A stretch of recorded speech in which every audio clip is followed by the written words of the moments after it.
আলিহি ওয়া সাহবিহি ওয়া মান তাবিআহুম বিইহসানিন ইলা ইয়াউমিদ্দিন আম্মা বা'দ। সম্মানিত দূরের ও কাছের দর্শক ও শ্রোতা আলামিনের অশেষ মেহেরবানিতে আমরা মাশাআল্লাহ মদিনা নববিয়া তাইয়্যিবাতুত তাইয়্যিবা তো এখানে আমরা এই জমিয়তুদ দাওয়া ওয়াল ইরশাদ ওয়া তাওয়াতুল জালিয়াতের আয়োজনে এখানে একত্রিত হয়েছি। তো এই জন্য আমরা জানাই আবার আলহামদুলিল্লাহ। তো আমি অত্যন্ত আনন্দিত যে আপনাদের সামনে উপস্থিত হতে পেরে গুরুত্বপূর্ণ বিষয় সম্পর্কে আলোচনা করার সুযোগ লাভ করেছি। তো এই জন্য আল্লাহর শুকরিয়া আদায় করার পরে জমিয়তুদ দাওয়া ওয়াল ইরশাদ মদিনার কর্তৃপক্ষের কৃতজ্ঞতা প্রকাশ করি এবং এই কর্তৃপক্ষের সাথে যারা মাশাআল্লাহ আমাদের দ্বীনী ভাইরা আছেন, ফজিলত শেখ ডক্টর জাইনুল আবেদিন, তারপরে ডক্টর শেখ সাদি, আরও যারা তাদের সাথে মাশাআল্লাহ সহযোগী হিসেবে আছেন ভাই লিটন এবং অন্যান্য তার সাথীরা। তো আজকে বিশেষ জামাদিউল উলা রোজ শুক্রবার 1446 হিজরির এই সন্ধ্যাতে আসলে আমরা এই অধিবেশনে যে একত্রিত হয়েছি, আল্লাহ রাব্বুল আলামিন আমাদের অধিবেশনকে যেন কবুল এবং মঞ্জুর করেন। তো যেহেতু মদিনাতে আমরা আলোচনা করছি, তো মদিনার একটা বিষয় সম্পর্কে আমি ভূমিকায় কথা বলতে চাই। সেটা হচ্ছে যে রওদা, ভাইদের দৃষ্টি আকর্ষণ করছি। আচ্ছা, রওদা কাকে বলে? আমরা জানি রওদা সারা আমাদের সমস্ত ভাইরা রওদা সম্পর্কে তাদের যে ধারণা রয়েছে সেটাই আপনাদের কাছ থেকে জানতে চাচ্ছি। আপনারা মদিনায় থাকেন, তো রওদা বলতে আমরা রওদা কাকে বলে? হ্যাঁ, রওদা রাসূলের কবর, তাই না? তো রওদা জিয়ারতে আসা মানে রাসূলের কবর জিয়ারতে আসা, এই তো? না কি বলবেন আপনারা? মদিনাবাসীর কাছে শুনতে চাই। হ্যাঁ, মা বাইনা বাইতি ও মেম্বারি রওদাতুম মিন রিয়াদিল জান্নাহ, যে আমার বাড়ি এবং আমার মেম্বারের মধ্যবর্তী স্থানটা হচ্ছে রওদাতুম মিন রিয়াদিল জান্নাহ, তাই না? তাহলে কবরটা আসলে রওদা নয়, কিন্তু কথিত আছে, বহুলভাবে প্রচলিত আছে আমাদের সারা দেশে যে রওদা হচ্ছে রাসূলের কবর, তাই না? কিন্তু আসলে এটা ঠিক নয়। রাসূল তার জীবদ্দশাতেই ওই হাদিস যেটা শোনানো হলো সেটা বলে গেছেন। তা এখন এই প্রশ্নের কারণ হলো যে আমরা কি চাই আমাদের প্রত্যেক বাড়িকে রওদাতে পরিণত করতে? রওদা মানে বাগান, তাই না? বাগান, তো ফুলের বাগান, তারপরে এটা জান্নাতের বাগান, এটা সুখের নীড়, আমরা বলি সুখের নীড়। সুখের বাগান কি আমরা বানাতে চাই? বলেন, ঠিক আছে তো? রাজি আছেন? তাহলে কিভাবে আমরা আমাদের প্রত্যেক বাড়িকে রওদাতুম মিন রিয়াদিল জান্নাহ বানাতে পারি? হ্যাঁ, সেটাই আজকে সংক্ষিপ্ত আলোচনার বিষয় বলতে পারেন, যে আমরা কিভাবে আদর্শ পরিবার গঠন এবং তার সাথে আমাদের মাশাআল্লাহ কচি কাঁচা অন্তরের কলিজার টুকরা যারা সন্তান সন্ততি, তাদেরকে আমরা কিভাবে সুন্দর প্রতিপালন করতে পারি, এর মাধ্যমে কিভাবে আমরা আমাদের বাড়িকে রওদায় পরিণত করতে পারি। তো বাড়িকে রওদায় পরিণত করতে হলে অবশ্যই তাহলে আমাদেরকে সেভাবেই করতে হবে যেভাবে আল্লাহ এবং তার রাসূল আমাদেরকে নির্দেশনা দিয়েছেন। নাকি এর বাইরে কিছু চিন্তা করলে হবে? আপনারা কথা শুনছেন, বুঝতে পারছেন আমার কথা? হ্যাঁ, আশা করি মনোযোগ দেবেন যে আমাদের প্রত্যেকেরই নিয়ত আছে যে আমাদের প্রত্যেকের বাড়িকে আমরা রওদাতুম রিয়াদিল জান্নাহ, জান্নাতের বাগান দেখতে চাই, তৈরি করতে চাই। তো করতে গেলে তো রাসূলুল্লাহ সাল্লাল্লাহু আলাইহি সাল্লামের নির্দেশনা অনুযায়ী আমাদেরকে ওটা উদ্যোগ নিতে হবে এবং তাইলে আমরা রওদাতুম রিয়াদিল জান্নাহ তৈরি করতে পারবো। আর প্রত্যেকটা ক্ষেত্রে রাসূল সাল্লাল্লাহু আলাইহি সাল্লামই হচ্ছেন আমাদের জন্য আদর্শ, নমুনা, মডেল। তো এই কিভাবে আমরা আমাদের বাড়িকে রওদা তৈরি করব, হ্যাঁ, সুখের নীড় তৈরি করব, সেটা সেখান থেকে নিতে হবে। আর আল্লাহ রাব্বুল আলামিন এই ক্ষেত্রে যা বলেছেন, রাসূল সাল্লাল্লাহু আলাইহি সাল্লাম যা কিছু বলেছেন সে অনুযায়ী আমাদেরকে চলতে হবে, বাস্তবায়ন করতে হবে, নচেত আমরা যে আশা করি, কিন্তু আসলে যদি কার্যত তা বাস্তবায়ন না করি তাহলে সেটা হবে না। মাকানা লিমুমিনিন ওয়ালা মুমিনাতিন ইযা কাদাল্লাহু ওয়া রাসূলুহু আমরা আইয়াকুনা লাহুমুল খিয়ারাতু মিন আমরিহি। তো ফের রাসূলুল্লাহ সাল্লাল্লাহু আলাইহি সাল্লাম কিভাবে কি করেছেন সেটা আমাদেরকে বাস্তবায়ন করতে হবে। যেমন আল্লাহ রাব্বুল আলামিন কি বলছেন যে কোন মুমিন পুরুষ এবং কোন মুমিনের জন্য এটা সমীচীন হবে না, জায়েজ হবে না যে আল্লাহ এবং রাসূলের যেখানে সিদ্ধান্ত রয়েছে এখানে বিরোধিতা করা, এটার বিরুদ্ধাচরণ করা বা তাদের কোনো এখতিয়ার থাকবে না। বরং এই ক্ষেত্রে অর্থাৎ এই যে সন্তান প্রতিপালনের ক্ষেত্রে, তারপরে আমাদের সমাজ গঠনের ক্ষেত্রে, পরিবার গঠনের ক্ষেত্রে যে বিধিবিধান বা যে নির্দেশনা রয়েছে এর ক্ষেত্রে আমাদের আর কোন এখতিয়ার থাকবে না। সেই এখতিয়ারই গ্রহণ করতে হবে যা আল্লাহ রাব্বুল আলামিন আমাদেরকে নির্দেশ দান করেছেন এবং রাসূলুল্লাহ সাল্লাল্লাহু আলাইহি সাল্লাম আমাদেরকে যা শিখিয়েছেন। পক্ষান্তরে আল্লাহ বলছেন ওয়া মাইয়াসিল্লাহা ওয়া রাসূলাহু ফাকাদ যাল্লা যালালাম বাঈদা, যে পক্ষান্তরে এর বিরুদ্ধাচরণ যারা করবে তাহলে সে একেবারে স্পষ্ট গুমরাহিতে পথভ্রষ্টতায় সে নিপতিত হবে। তাইলে এখন আমাদের গুরুত্বপূর্ণ যেটা বিষয়, যে ইমানের পরে যেটা দাঁড়ায় সন্তান প্রতিপালনের গুরুত্বটা বোঝা। ইমানের পরেই কিন্তু আমাদের উচিত যে সন্তান কিভাবে আমরা প্রতিপালন করব এটার গুরুত্ব আমাদেরকে বোঝা এবং ওই অনুযায়ী আমাদেরকে চলা। এটা বলা যায় অন্যতম ফরজ। ইমানের পরে অন্যতম ফরজ হচ্ছে সন্তান লালন পালন, তারপরে সুখী পরিবার গঠনের কি পদ্ধতি সেটা জেনে বুঝে সেভাবে গঠন করা। এটি একটি ইবাদত মনে করে নিতে হবে আমাদেরকে। ইবাদত না মনে করলে এটা আমরা পারবো না। কারণ আল্লাহর যেহেতু হুকুম, রাসূলের যেহেতু হুকুম এই ক্ষেত্রে, অতএব এটা পালন করাও হুকুম যে কিভাবে আমরা আমাদের পরিবারকে গঠন করব এবং আদর্শ পরিবার হিসেবে সেটাকে আমরা তৈরি করতে পারবো। এই জন্য অবশ্যই আমাদেরকে বিশেষ কিছু নীতিমালা জানতে হবে, যে ইসলাম অবশ্যই এই ক্ষেত্রে চরম গুরুত্ব আরোপ করেছে এবং এটা ইসলাম পুরা আগ্রহী যে কিভাবে আমাদের বাড়িকে সুন্দর করে সাজাবো, আকীদা বিশ্বাসে, ঈমানকে, তাকওয়াতে, তারপরে আমলে, আখলাকে, চরিত্রে, আদর্শে, সবকিছুতে, নীতি আচরণে, সবকিছুতেই আমরা যেন আমাদের সন্তান সন্ততিকে গড়ে তুলি। এটা ইসলাম কিন্তু ভরপুর। তারপরেও যে প্রত্যেক মানুষেরই এটা এটা কাম্য, মানুষেরই এটা আশা যে তারা তাদের বাড়িকে সুন্দরভাবে সাজাবে এবং বাগান তৈরি করবে, প্রত্যেকেই। কিন্তু ইসলাম কিন্তু যেভাবে চায় সেটা অন্যভাবে অন্যরা কেউ চাইতে পারে না বা সেটা চায় না। সেই হিসেবে ইসলাম কিভাবে এই বাড়িকে সাজাতে নির্দেশনা দিয়েছে, আমাদের রাসূল সাল্লাল্লাহু আলাইহি সাল্লাম কিভাবে সাজিয়েছেন, সেই পদ্ধতি আমাদেরকে অবশ্যই অবলম্বন করতে হবে। তো এই জন্য ইসলাম চরম গুরুত্ব দিয়েছেন পরিবারের ক্ষেত্রে, সমাজের ক্ষেত্রে, জাতির ক্ষেত্রে আমাদের প্রত্যেক মুসলমানকে সেই নির্দেশনা দিয়ে রেখেছেন।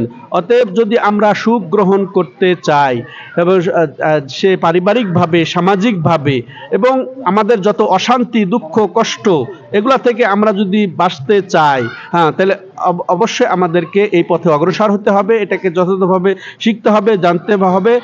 এই জন্য আমাদের উপযুক্ত পরিবার গঠন করার যে মূলনীতি, যে কাঠামো, সেগুলা জেনে বুঝে সে অনুযায়ী আমাদেরকে কাজ করতে হবে। এটা বরং আল্লাহর পক্ষ থেকে আমাদের প্রতি একটা অনুগ্রহ যে আল্লাহ রাব্বুল আলামিন আমাদেরকে স্বামী স্ত্রীর মধ্যে একটা সম্পর্কর জন্য একটা বন্ধন একটা সৃষ্টি করে দিয়েছেন। এটা আল্লাহ রাব্বুল আলামিন বলেছেন যে অমিন আয়াতিহি আন খালাকা লাকুম মিন আনফুসিকুম আজওয়াজা লিতাসকুনু ইলাইহা ওয়া জাআলা বাইনাকুম মাওয়াদ্দাতান ওয়া রাহমা ইন্না ফি যালিকা লাআয়াতিল লিকাওমি ইয়াতাফাক্কারুন। যে আল্লাহ রাব্বুল আলামিনের বহু নিদর্শনাবলী রয়েছে, তার মধ্যে অন্যতম নিদর্শন হচ্ছে কি, যে তোমাদেরকে আল্লাহ রাব্বুল আলামিন তোমাদের মধ্য থেকে জোড়ায় জোড়ায় সৃষ্টি করেছেন। কি কারণে? যেন তোমরা তাদের কাছে শান্তি পাও। এরপরে তোমাদের মধ্যে সৃষ্টি করে দিয়েছেন আল্লাহ রাব্বুল আলামিন পরস্পরে ভালোবাসা এবং রহমত সৃষ্টি করে দিয়েছেন। আর এর মধ্যে রয়েছে যারা চিন্তাশীল ব্যক্তি তাদের জন্য এটা নিদর্শন। সম্মানিত দর্শক ও শ্রোতা মণ্ডলী, তাহলে ইসলাম পরিবার গঠনের যে উপাদান তা অবশ্যই যেগুলো জরুরি বিষয় সেগুলো আমাদের কয়েক বিষয় সংক্ষেপে আমরা উল্লেখ করব। আশা করি আপনারা সে ক্ষেত্রে মনোযোগ দিবেন। সেটা যেমন পরস্পর, প্রথম যেটা আমাদের পরস্পর বাছাই পর্ব, অর্থাৎ স্ত্রী বাছাই করবে তার স্বামীকে, স্বামী বাছাই করবে তার স্ত্রীকে। তো এই বাছাই হচ্ছে সবচেয়ে গুরুত্বপূর্ণ বিষয়। এই বাছাই, কনে বাছাই, বর বাছাই, এটা সবচেয়ে গুরুত্বপূর্ণ বিষয়। এই ক্ষেত্রে যদি আমরা পরিবারকে গঠন করতে চাই, তাহলে প্রথম যেটা আমাদের পদক্ষেপ নিতে হবে, কিভাবে আমরা আদর্শ বর আমরা চয়েস করব এবং কিভাবে আমরা আদর্শ কনে চয়েস করব। এই ক্ষেত্রে আমাদের ভুল করলে চলবে না। যদি আমরা এই ক্ষেত্রে সফল হই, তাহলে আমাদের পরিবার গঠন করা সফল হবে। এই ক্ষেত্রে যদি আমরা ব্যর্থ হই, তাহলে অবশ্যই পরিবার গঠন এটা ব্যর্থ হয়ে যাবে। মন্দ চয়ন হবে অশান্তির একটা কারণ, অস্থিরতার কারণ। অতএব এর থেকে আমাদের চরম সতর্ক থাকতে হবে। যারা আমরা এই পর্ব থেকে বেড়ে অন্য পর্বে চলে গেছি, তারা অবশ্যই পরবর্তী স্টেপের জন্য, তার ছেলের জন্য, তার মেয়ের জন্য, তার নাতির জন্য, তার নাতিনের জন্য এটা অবশ্যই ভালো করে জানবো, বুঝবো, শিখবো এবং সেভাবেই চলবো।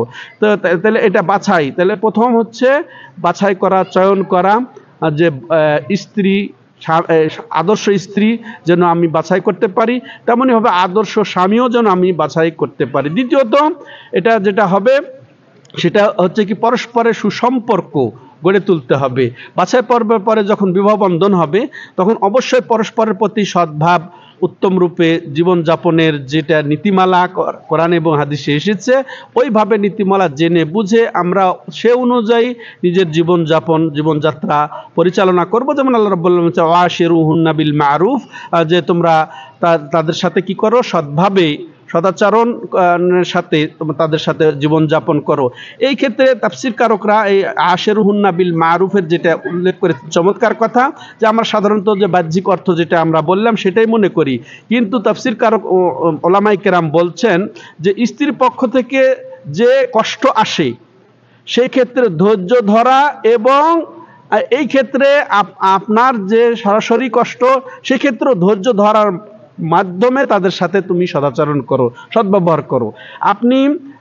আপনি তাদেরকে কষ্ট দেবেন না, স্ত্রীকে কষ্ট দেবেন না, এটা তো তাদের সাথে সদ্ব্যবহারের এটা একটা দিক। কিন্তু আপনি স্ত্রীর পক্ষ থেকে যদি কষ্টও পান, সেক্ষেত্রে ধৈর্য ধরাও কিন্তু তার সাথে সৎ ব্যবহারের, সদ্ভাবের এটা একটা উল্লেখযোগ্য দিক। সেটা হয়তো আমরা অনেক মনেই করি না। তার ক্ষেত্রেও আপনাকে ধৈর্য ধারণ করতে হবে। তারপরে তৃতীয়ত যেটা আমরা বলবো দর্শক ও শ্রোতা মণ্ডলী, যে ভালোবাসা এবং দয়া। ভালোবাসা এবং দয়া পরিবার গঠনের অন্যতম হাতিয়ার, অন্যতম উপাদান, যে আমরা মাশাআল্লাহ পরস্পরকে মহাব্বত করা শিখবো। যাকে মহাব্বত করব, তাকে আপনি পরিতৃপ্ত করতে হবে, যে আপনার প্রয়োজনীয়তা, তার প্রয়োজনীয়তার ক্ষেত্রে আপনি পরস্পর মাশাআল্লাহ সমভাগী। তেমনইভাবে দয়া, তেমন রহমত, দয়া, এগুলা মাশাআল্লাহ বিরাজ করতে হবে অবশ্যই পরিবারের মধ্যে। তো এটা আমাদেরকে ভুললে চলবে না। তো পরিগঠনের ভিত্তি, আচ্ছা এখন আরেকটা প্রশ্ন, পরিবার গঠনের ভিত্তি কি? পরিবার গঠনের ভিত্তি প্রস্তর কোনটি? কে বলতে পারেন?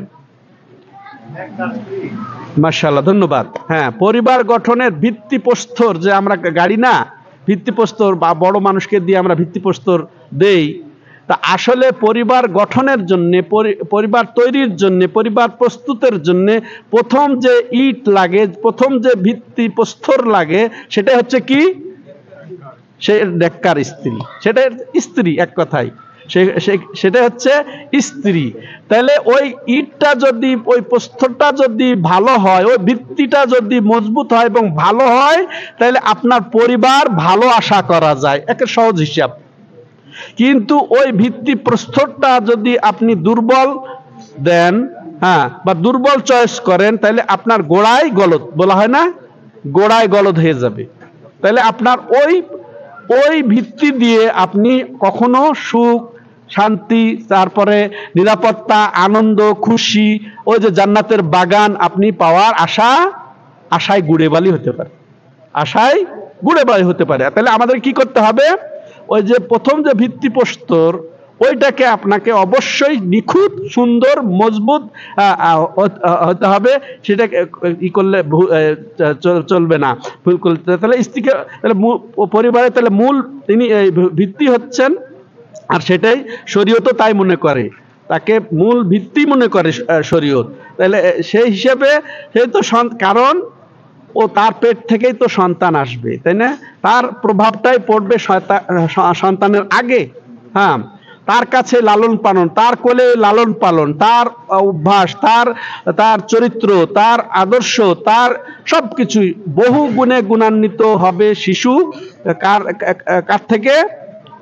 ওই মায়ের থেকে। অতএব সেখানে ভুল করলে কখনোই আমরা সফল হব না, কখনো আমরা আমাদের বাড়িকে বাগানে পরিণত করতে পারবো না। অতএব ইমানের পরে, যেটা আমি আগেও বলেছি, যে ইমানের পরে সঠিক হচ্ছে আমাদের যেটা, যে চয়ন পদ্ধতি।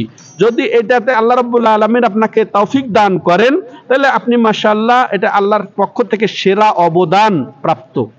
হ্যাঁ, যদি এই ক্ষেত্রে আপনাকে যদি আল্লাহ তৌফিক না দেন, তাহলে আপনি বঞ্চিত, আপনার আল্লাহর পক্ষ থেকে বড় অবদান থেকে আপনি বঞ্চিত, এটা মনে করতে হবে। কারণ ভবিষ্যৎ গঠন হবে, সমাজ গঠন, এই পরিবারের এই মূল ভিত্তি দিয়ে পরিবার যেমন গঠন হবে, তেমন সমাজ গঠন হবে, তেমন আপনার ভবিষ্যৎ পুরা নির্ভর করবে এই ভিত্তির উপরেই।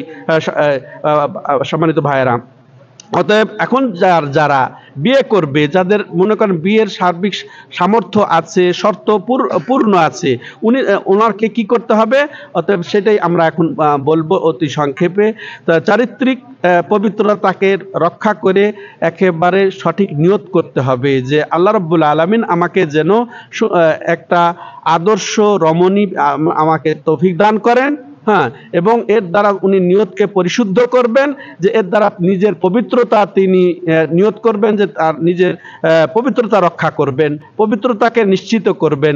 তিনি যাতে অন্যায় না করেন, এই বিবাহ না করে যেটা অন্যায় হয়ে থাকে মানুষের মাঝে, সেই অন্যায় পথে যেন না যান, নিজেকে পবিত্র করা, তার সাথে সন্তান পাওয়ার আশা, বংশবৃদ্ধির আশা, রাসূলুল্লাহ সাল্লাল্লাহু আলাইহি সাল্লামের যে আশা, সেই আশাটার বাস্তবায়ন, যে রাসূলুল্লাহ সাল্লাম গর্ব করবেন কিয়ামতের দিন যে অধিক তার উম্মত। তো এই যে এগুলার লক্ষ্য উদ্দেশ্যে তিনি কি করবেন? আগে বাছাই করবেন, আগে সঠিক দিনদার স্ত্রীকে তিনি বাছাই করবেন। তাহলে প্রথম টার্গেট তার হবে যে যে যে সে দিনদার একজন স্ত্রী কামনা করবে এবং চেষ্টা করবে, এটা তার জন্য জরুরি। দিনদারকে বাদ দিয়ে, দিনদারকে কুরবানি দিয়ে যে অন্য সুন্দরী বা বংশীয় বা ধন সম্পদ এগুলা নিয়ে যে সে ব্যস্ত হয়ে যাবে বা এগুলা ই করবে, সেটা কিন্তু সফল হবে না। তাহলে প্রথমেই তাকে কি করতে হবে? দিনদার স্ত্রী এটাকে তাকে বাছাই করতে হবে। হ্যাঁ, কারণ এর দ্বারাই তার ভিত্তি গড়ে উঠবে। স্ত্রী চয়ন এ সম্পর্কে যেমন রাসূল সাল্লাল্লাহু আলাইহি সাল্লামের হাদিসে এসেছে, তিনি বলেছেন তুনকাহুল মারআ লিআরবা লিমালিহা ওয়া লিহাসাবিহা ওয়া লিজামালিহা ওয়া লিদীনিহা ফাযফার বিযাতিদ্দীন ফাতারিবাত ইয়াদাক। সুবহানাল্লাহ, কত চমৎকার আমাদের শিক্ষা এখানে রয়েছে। রাসূলুল্লাহ সাল্লাম বলছেন সাধারণত বিয়ে করা হয় কি দেখে? যে তার মাল দেখে, তার বংশ দেখে, তার সৌন্দর্য দেখে, আর কি দেখে? দিন দেখে। কিন্তু রাসূলুল্লাহ সাল্লাম কি বললেন? ফাযফার বিযাতিদ্দীন, তবে তোমরা দিনদার মেয়েকে বিবাহ করে কামিয়াব হয়ে যাও, সফলতা অর্জন করো। আর যদি তা না করতে পারো, তাহলে তাহলে রাসূলুল্লাহ সাল্লাম এখানে বদদোয়া করে দিলেন যে তারিবাত ইয়াদাক, তোমার হাত ধুলায় মিশে যাক, অর্থ তুমি দরিদ্র হয়ে যাও, দরিদ্রতা তোমাকে পেয়ে বসুক। তাহলে যে পুরুষ যে এই স্ত্রী চয়ন করতে যে ভুল করবে, দিনদার না চয়েস করে, তাহলে রাসূলুল্লাহ সাল্লাল্লাহু আলাইহি ওয়াসাল্লামের যে বদদোয়া রয়ে গেছে, সে দারিদ্রতা ঘুচবে না, তার দারিদ্রতা ঘুচবে না। এই জন্য এটা আমাদেরকে খুবই গুরুত্ব দিতে হবে। তেমনি ভাবে দিনদারের দ্বারাই কিন্তু আপনার জীবন সুন্দর হতে পারে, সুখী হতে পারে। কেননা তার ফলে আল্লাহ রাব্বুল আলামিন সন্তুষ্ট হবেন এবং আল্লাহ আপনার পরিবার সুন্দর করে দেবেন, সুখী হবেন তখনই, এছাড়া কিন্তু হবে না। তেমনি ভাবে আমরা যেটা বলবো পক্ষান্তরে কেউ যদি যে দিনদারকে বাছাই না করে সুন্দরী বাছাই করে, তারপর তার বংশকে দেখে বাছাই করে, বা তার ধন সম্পদ দেখে বাছাই করে, তাহলে সে ব্যর্থ হয়ে যাবে। কারণ সে যদি সুন্দরী, অবশ্যই সে ধ্বংস হয়ে যাবে। হ্যাঁ, ওই সুন্দর কতদিন থাকবে? এই সুন্দরী ধোকায় যেন আমাদের যুব সমাজ না পড়ে এই বিবাহের ক্ষেত্রে। তেমন মাল দেখে অবশ্যই এই মাল তার কাল হয়ে দাঁড়াবে, দুনিয়াতে তার সুখ আসবে না। তো এগুলো আমাদেরকে অবশ্যই বুঝতে হবে। তেমনি ভাবে যদি মন্দ কেউ চয়েস করে বসে, তার পরিণাম হবে ভয়াবহ। হ্যাঁ, তার ওই সব তার পেট থেকে যা হবে সেগুলা তাকে কিভাবে সুখ পাবে সে? হ্যাঁ, ওই তার পেট থেকে এমন কিছু হবে যে মনে করেন যে আদর্শগত ভাবে সে ভিন্ন আদর্শের, ভিন্ন দর্শনের, ভিন্ন কৃষ্টি কালচারের হবে। তো সেই ক্ষেত্রে তার কখনো সুখ আসবে না। তাহলে আসেন, তাহলে প্রথম স্ত্রী চয়ন। আর স্ত্রী চয়ন কিভাবে কি করব? আমরা দিনকে টার্গেট করে আমরা অন্য আরো যে তিনটার কথা বলা হয়েছে ওগুলা আমরা মিলিয়ে নিতে পারি, কিন্তু দিন হচ্ছে আসল টার্গেট। এরপর আমাদের যেটা পরবর্তী করণীয়, বা এটা শুধু একদিক থেকে চয়ন হলো যে স্ত্রী চয়ন, এরপর স্বামীকেও ওরকম চয়ন করতে হবে। যাদের মেয়ে আছে বা বোন আছে, এদের অভিভাবকদেরকে এইটাই আমরা বলবো যে তিনি তার মেয়ের জন্য আদর্শ স্বামী অবশ্যই তাকে বাছাই করতে হবে। এই বাছাইয়ে ভুল করলে চলবে না। এ সম্পর্কে মাশাআল্লাহ শরীয়তের আমাদের যেমন নির্দেশনা রয়েছে সেটা আমরা শুনবো। আর আসলে এই পুরুষই হচ্ছেন ওই পরিবারের জন্য হাল ধরবেন। ওই পরিবারের তিনি হচ্ছেন শ্রেষ্ঠ মানুষ, কর্তা মানুষ। তিনি যদি ভুল করেন, এবং তাকেই যেন বলা হচ্ছে যে ইয়া আইয়ুহাল্লাযীনা আমানু কু আনফুসাকুম ওয়া আহলিকুম নারা, ওহে ঈমানদারগণ, যে তোমরা নিজেদেরকে এবং তোমাদের পরিবারকে জাহান্নামের আগুন থেকে রক্ষা করো। তো যদি আমি এখানে ব্যর্থ হয়ে যাই, যদি আমার মেয়ের জন্য আদর্শ স্বামী আমি বাছাই করতে ব্যর্থ হয়ে যায়, আমার বোনের জন্য আদর্শ স্বামী যদি বাছাই করতে ব্যর্থ হয়ে যায়, তাহলে তার দ্বারা কিভাবে এই কন্ট্রোল হবে? উনি মাশাআল্লাহ নিয়ন্ত্রণ করবেন এই পরিবারকে, জাহান্নামের পথ থেকে বাধাগ্রস্ত করবেন তিনি। আর তাকেই যদি আমি চয়েস করতে ভুল করি, তাহলে কখনোই আমার পরিবার সুখী হবে না, আদর্শ পরিবার হবে না। এটা আমাদেরকে বুঝতে হবে। তাহলে আসেন, তাহলে আমাদের স্বামী বা মেয়ের স্বামী চয়েস করতে যে আমরা যেন ভুল না করি, এক্ষেত্রে আমাদেরকে সোচ্চার থাকতে হবে। যদি আমরা ভুল করি, তাহলে অবশ্যই এর পরিণাম অবশ্যই আমি নিজে ভোগ করব, বা আমার পরিবারে এটার প্রভাব পড়বে, এটা যেন না হয়। এক্ষেত্রে যেমন রাসূলুল্লাহ সাল্লাল্লাহু আলাইহি সাল্লামও বলেছেন যে ইযা খাতাবা আহাদুকুম মান তারদাউনা দীনাহু ওয়া খুলুকাহু ফাযাওয়িজুহু ইল্লা তাফআলুহু তাকুন ফিতনা ফিল আরদি ওয়া ফাসাদুন কাবীর। যে যখন তোমাদের ঘরে কোনো যদি দিনদার ছেলে, দিনদার পুরুষ যদি প্রস্তাব দেয় বিবাহের, যার দিনটা তোমাদের কাছে পছন্দ, তার চরিত্র তোমাদের কাছে পছন্দ, আর তার সাথে যদি তার সাথে বিবাহ দিয়ে দাও, যদি তার সাথে বিবাহ না দাও, তাহলে অবশ্যই ক্ষতিগ্রস্ত মধ্যে হয়ে যাবে, ফাসাদ হবে, বিপর্যয় হবে। এটা রাসূলুল্লাহ সাল্লাল্লাহু আলাইহি ওয়াসাল্লাম সতর্ক করে দিয়েছেন। এখানে দেখেন, ওই যে দিনের স্ত্রীর ক্ষেত্রে দিনের কথা বলা হয়েছে, দিনদার দেখে তুমি বিয়ে দাও। আর এই ক্ষেত্রে স্বামীর ক্ষেত্রে এখানে দুইটা শব্দ রাসূলুল্লাহ সাল্লাল্লাহু আলাইহি ওয়াসাল্লামের নির্দেশ, দিন এবং তার চরিত্র দেখে যা পছন্দ করো যে পুরুষের, তার সাথে বিবাহ দাও। তাহলে এখান থেকে ওলামায়ে কেরাম যেটা বোঝাতে চেয়েছেন যে সেটা কি, যে দিন এটা দুটার জন্যই জরুরি, স্বামী এবং স্ত্রী দুটার জন্যই জরুরি, এটা তার ব্যক্তিগত, কিন্তু চরিত্রটা এটা এই পুরুষের জন্য আরো বেশি দরকার, এটা বাড়তি আরো। আর দিনের ক্ষেত্রে চরিত্র এসেও যায়, কিন্তু আরো গুরুত্বপূর্ণ ভাবে, ডবল ভাবে যেন উল্লেখ করা হয়েছে, যার চরিত্র পছন্দ হয় তোমাদের দিন পছন্দের সাথে সাথে, তাহলে তার সাথে বিয়ে দিয়ে দাও। কারণ চরিত্র আরো বেশি দরকার, তার অন্যের সাথে, তার স্ত্রীর সাথে, তার ছেলে মেয়ের সাথে, সবার সাথে তার এই আচরণটা যেন সুন্দর হয়, এরকম পুরুষ তোমরা বাছাই করো। যেমন হাসান হাসান রাদিয়াল্লাহু তাআলা আনহু বলছেন, হাসান বিন আলী রাদিয়াল্লাহু তাআলা, হাসান বিন আলী রাদিয়াল্লাহু তাআলা আনহু, যেমন তিনি বলছেন, যিনি মাশাআল্লাহ রাসূলুল্লাহ সাল্লাল্লাহু আলাইহি ওয়াসাল্লামের মাদ্রাসারই ছাত্র, তিনি যেমন বলেছেন এই ক্ষেত্রে যে আমার মেয়ে হলে কার সাথে বিয়ে দিব, তখন কি তাকে বলা হয়েছিল যে জাওয়াজহা মিম্মান ইয়াত্তাকিয়াল্লাহ ইন আহাব্বাহা আকরামাহা ওয়া ইন আবগাদাহা লা ইয়াযলিমুহা, যে তুমি তাকওয়া যার আছে তার সাথে বিয়ে দাও। হ্যাঁ, আর তাহলে কি হবে, তাকওয়াওয়ালা যদি হয়, পরেজগার যদি লোক হয়, তাহলে তাকে মহব্বত যদি করে তাহলে সম্মান করবে, হ্যাঁ, তার মূল্যায়ন করবে। আর যদি তাকে ঘৃণাও করে, হ্যাঁ, তাকে তার উপরে জুলুম করবে না। তাহলে এইভাবে আমাদেরকে বিবাহ দিতে হবে।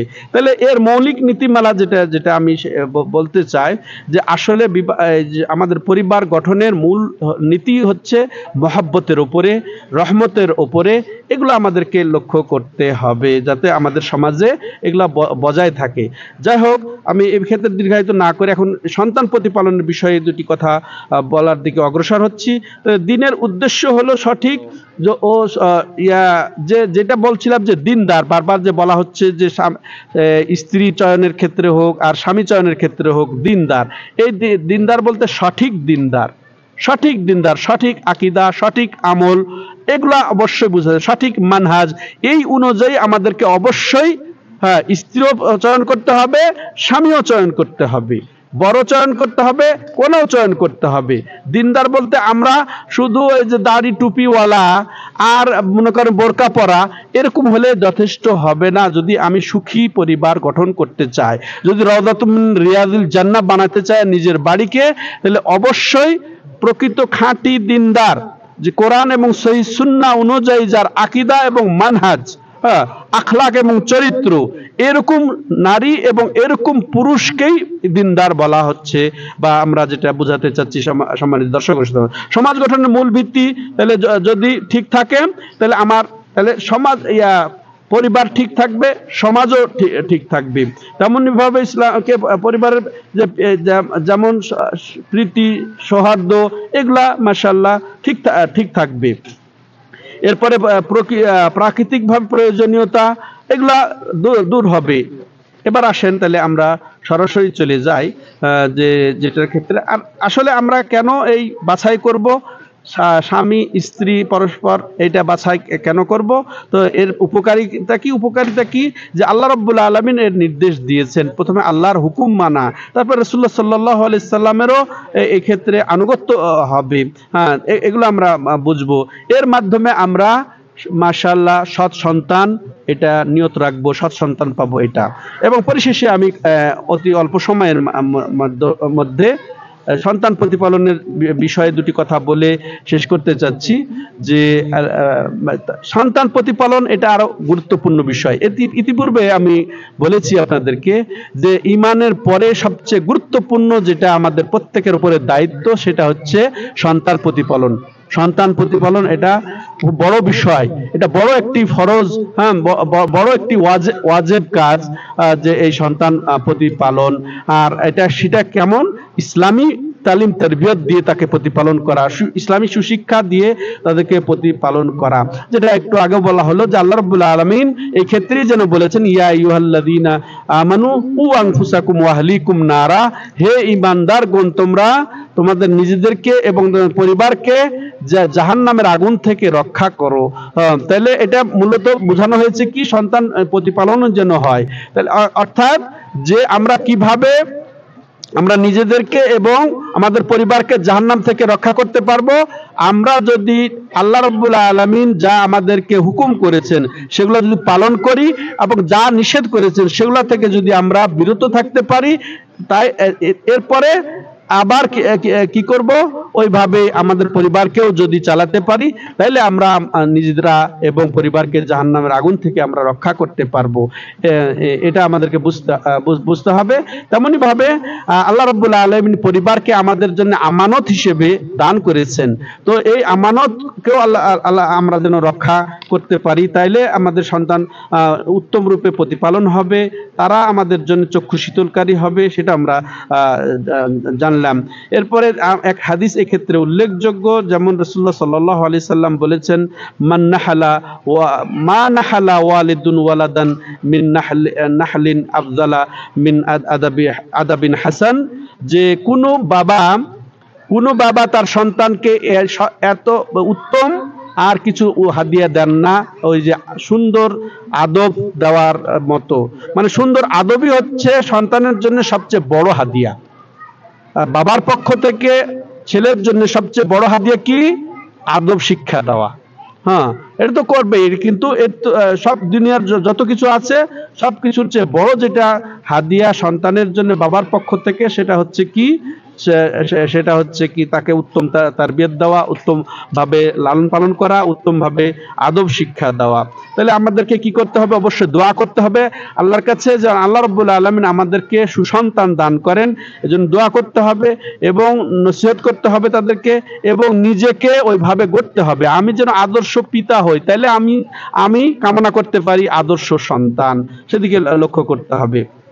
এবার আল্লাহ প্রদত্ত হুকুম ও রাসূল প্রদর্শিত নির্দেশনার যে নির্দেশনা অনুযায়ী যদি সন্তানের মূল হক হচ্ছে কি, যে তাদেরকে সুশিক্ষা দান করা। তাদেরকে সুশিক্ষা দান বলতে তাদেরকে আমি সর্বপ্রথম পরিচয় করিয়ে দিব আল্লাহর সাথে। আল্লাহর মারেফত তাকে দান করতে হবে, এবং রাসূলের মারেফত তাকে দান করতে হবে, দ্বীনের মারেফত তাকে দান করতে হবে। তো তাহলে মৌলিক তিনটি, যেটা আমরা তিন মূলনীতি জানি, তো আমি যদি সত্যিকার সন্তানকে আদর্শ করতে চাই এবং আদর্শভাবে প্রতিপালন করতে চাই, তাহলে তাকে অবশ্যই প্রথমে আল্লাহর সাথে পরিচয় করিয়ে দিতে হবে, এবং তাকে তার দ্বীন ইসলাম সম্পর্কে পরিচয় করিয়ে দিতে হবে, এবং তাকে তার নবী মুহাম্মদ সাল্লাল্লাহু আলাইহি ওয়াসাল্লামের সাথে পরিচয় করিয়ে দিতে হবে, এবং দ্বীনি যেটা কৃষ্টি কালচার, যেটা দ্বীনি আখলাক চরিত্র আদব সেগুলা সব তাকে শিক্ষা দিতে হবে। তাহলে মৌলিক যেটা শিক্ষা সেটা হচ্ছে গীতার আকীদাগত শিক্ষা, তাওহীদের শিক্ষা তাকে যথাযথভাবে দিতে হবে।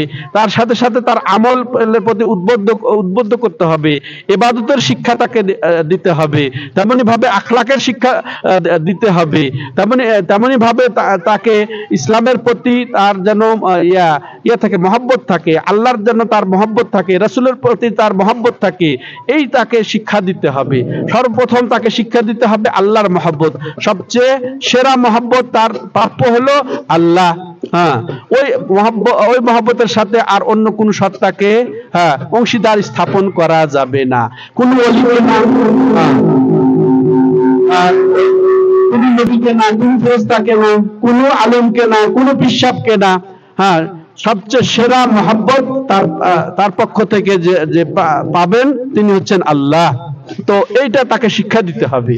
তো এই ক্ষেত্রে আল্লাহর যেটা হক, সেই ক্ষেত্রে যদি অন্য কাউকে সে ভাগ বসায়, তাহলে সেটা যে শিরক করবে সেটা তাকে বুঝিয়ে দিতে হবে। তেমনি তারপরে সৃষ্টির মধ্যে সেরা মহব্বতের যে যার হক, সেটা হচ্ছে মুহাম্মদ রাসূলুল্লাহ সাল্লাল্লাহু আলাইহি সাল্লামের। অতএব মুহাম্মদ সাল্লাল্লাহু আলাইহি সাল্লাম সম্পর্কে তাকে অবশ্যই জানাতে হবে, বুঝাতে হবে, তার কি হক সেটা বুঝাতে হবে, তার প্রতি ঈমান, তার আনুগত্য, তার মহব্বত, তার সম্মান, তার সুন্নাত, তার সুন্নতের মহব্বত, এগুলা তার মধ্যে অবশ্য বদ্ধমূল করতে হবে। তারপরে আমাদের দ্বীন ইসলামের মৌলিক শিক্ষা, এটা তাকে দিতে হবে যদি আমরা আদর্শ সন্তান গড়তে চাই এবং সুন্দরভাবে লালন পালন করতে চাই সন্তানদেরকে। এ মর্মে একাধিক হাদিস এসেছে। তো যেমন রাসূলুল্লাহ সাল্লাল্লাহু আলাইহি সাল্লাম বলেছেন, এর আগে কোরআন আয়াত আমি একটা বলতে চাই, ওয়ামুর আহলাকা বিস-সালাতি ওয়াসতাবির আলাইহা। আল্লাহ রাব্বুল আলামিন এর মর্মে বলছেন কি, যে তুমি তোমার পরিবারকে সালাতের আদেশ দাও এবং এর উপরে ধৈর্য ধারণ করো। হ্যাঁ, তোমার পরিবারকে সালাতের আদেশ দাও এবং এর উপরে তুমি অটল থাকো, একবার দুইবার না, সব সময় লেগে থাকো সালাতের প্রতি। তেমন তুমিও যেমন লেগে থাকবে, তোমার সন্তান সন্ততির ক্ষেত্রেও তুমি লেগে থাকো। হ্যাঁ, এরপরে আবার রাসূলুল্লাহ সাল্লাল্লাহু আলাইহি ওয়াসাল্লাম বলছেন কি, মুরু আওলাদাকুম বিসসালাতি ওয়া হুম আবনাউ সাবঈ সিনিন, হ্যাঁ, ওয়াদরিবু আলাইহা ওয়া হুম আবনাউ 10 সিনিন ওয়া ফাররিকু বাইনাহুমুল মাদাজি। তুমি তোমার সন্তানদেরকে, তোমরা তোমাদের সন্তানদেরকে যখন তারা 7 বছরে উপনীত হবে সালাতের হুকুম দাও, আর যখন তারা 10 বছরে উপনীত হবে তাদেরকে তোমরা এই সালাতের জন্য মারো পর্যন্ত, অর্থাৎ আদব দাও, শিক্ষা দাও। তারা যদি সালাতে না আসতে চায় তাদেরকে মেরে হলেও, শাসন করে হলেও সালাতে নিয়ে আসো। আর তারপরে চরিত্র গঠনের জন্য রাসূলুল্লাহ সাল্লাল্লাহু আলাইহি ওয়াসাল্লাম কি বললেন, যে তোমরা তাদের পরস্পরের বিছানা আলাদা করে দাও। এরপরে এই ক্ষেত্রে আরো যেটা নবী সাল্লাল্লাহু আলাইহি সাল্লাম সরাসরি কখনো ইনডাইরেক্ট শিক্ষা দিয়েছেন সেগুলো আমরা জানবো। যেমন আলী রাদিয়াল্লাহু তাআলা আনহু, যেটা নবী সাল্লাল্লাহু আলাইহি সাল্লামের খাস ছাত্র তার মাদ্রাসার, তিনি বলছেন আদদিবু আওলাদাকুম আলা সালাসে খিসাল, তোমরা তোমাদের সন্তানদেরকে 3টি বৈশিষ্ট্যের তোমরা শিক্ষা দিবে বা আদব দিবে। প্রথম হচ্ছে তোমাদের নবীর মহব্বতের শিক্ষা বা আদব দিবে তোমাদের সন্তানকে। দ্বিতীয়ত হচ্ছে আলে বাইতের তোমরা তাদের মহব্বতের শিক্ষা দেবে। তৃতীয়ত হচ্ছে কোরআন তেলাওয়াতের তোমরা তাদেরকে শিক্ষা দিবে এবং আদব দিবে। এই ক্ষেত্রে উজ্জ্বল দৃষ্টান্ত হচ্ছে নবী সাল্লাল্লাহু আলাইহি ওয়াসাল্লামের নবী সাল্লাল্লাহু আলাইহি সাল্লামের শিক্ষা, যেটা তিনি তার চাচাতো ভাই আব্দুল্লাহ ইবনে আব্বাস রাদিয়াল্লাহু তাআলা আনহুকে সুন্দরভাবে আদর করে বলেছেন, ইয়া গোলাম ইন্নী উআল্লিমুকা কালিমাত, হে বৎস তোমাকে আমি কিছু কতিপয় শিক্ষা দান করব। ইহফাজিল্লাহ ইহফাজুক, তুমি আল্লাহর হেফাজত করো তাহলে তোমাকে আল্লাহ হেফাজত করবেন। ওয়াহফাজিল্লাহ তাজিদহু তেজাহাক, তুমি তাকে হেফাজত করো তাহলে তুমি তাকে সামনে পাবে। অর্থাৎ আল্লাহর বিধি বিধান হুকুম আহকামকে, আল্লাহর ক্ষেত্রে যে আকীদা, আল্লাহর ক্ষেত্রে যে আমল, তেমন নবীর ক্ষেত্রে যেগুলা, এগুলা তুমি হেফাজত করো, দিনের হেফাজত করো, তাহলে আল্লাহ তোমাকে হেফাজত করবেন। তো এটা আমাদেরকে সুন্দর করে বাচ্চাদেরকে ট্রেনিং দিতে হবে, শিক্ষা দিতে হবে। যেমন ভাবে রাসূলুল্লাহ সাল্লাল্লাহু আলাইহি ওয়াসাল্লাম ডাইরেক্ট ট্রেনিং দিয়েছিলেন, যেমনটি বলেছেন যে উমার বিন আবি সালামা, যে রাসূলুল্লাহ সাল্লাল্লাহু আলাইহি ওয়াসাল্লাম আমাকে বললেন, ইয়া গোলাম সাম্মিল্লাহ কুল বিয়ামিনিক ওয়া কুল মিম্মা ইয়ালিক, হে বৎস তুমি খাওয়ার সময় কি করো, বিসমিল্লাহ বলো, খাওয়া, এবং তুমি ডান হাতে খাও এবং নিজের কাছ থেকে খাওয়াও। এইভাবে অবশ্যই আমাদেরকে ট্রেনিং দিতে হবে, এইভাবে শিক্ষা দিতে হবে বাচ্চাদেরকে। আর পরিশেষে আমি এটাই বলবো যে পিতামাতার দায়িত্ব হলো সন্তানদের প্রতি অনেক। তারপরে প্রধান 5টি দায়িত্বের কথা আমি বলে আমার আলোচনা শেষ করব 1 মিনিটে। যে আল্লাহ ও তার রাসূলের মহব্বত, যেটা ইতিপূর্বে বলা হলো, সেটা আমাদেরকে অবশ্যই সুন্দরভাবে তার অন্তরে গেঁথে দিতে হবে। ইবাদতের মহব্বত, ইবাদতের ট্রেনিং ওই যে ছোট থেকে যেভাবে রাসূলুল্লাহ সাল্লাল্লাহু আলাইহি ওয়াসাল্লাম দান করেছেন, এক কথায় আমাদেরকে অবশ্যই মানহাজে নববী রাসূলুল্লাহ সাল্লাল্লাহু আলাইহি সাল্লামের পদ্ধতি অনুযায়ী আমরা আমাদের সন্তানদেরকে লালন পালন করব, রাসূলুল্লাহ সাল্লাল্লাহু আলাইহি ওয়াসাল্লাম যেভাবে শিক্ষা দিয়েছেন সেভাবে। তারপরে তৃতীয়ত যেটা আমরা বলবো যে ফজিলত, আদব, দোয়া, জিকির, এগুলো সুন্দর করে আমরা তাদেরকে শিক্ষা দেব, আদব শিক্ষা দেব।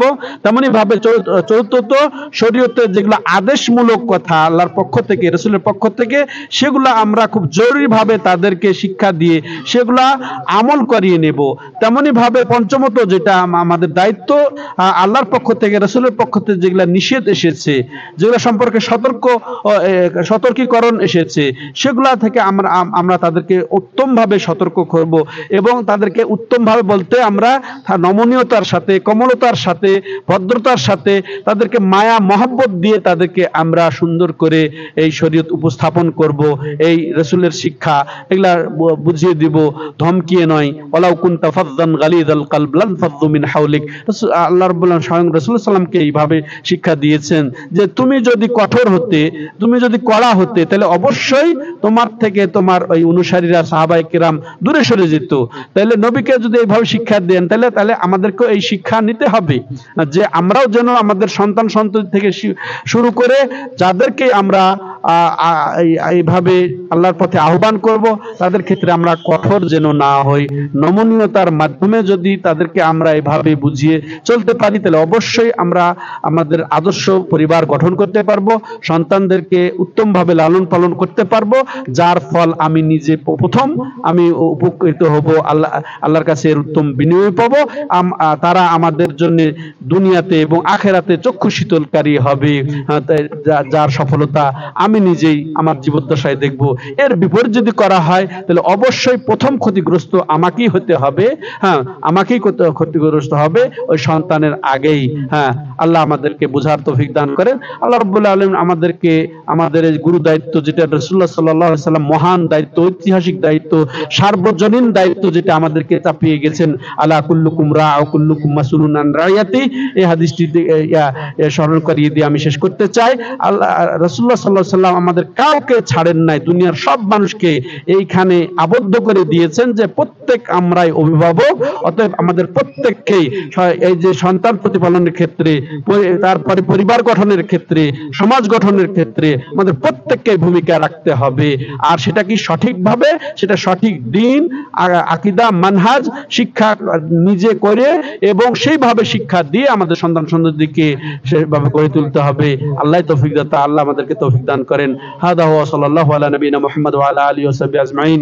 সুবহানাকাল্লাহুম্মা ওয়া বিহামদিকা আশহাদু আল্লা ইলাহা ইল্লা আনতা আস্তাগফিরুকা ওয়া আতুবু ইলাইক।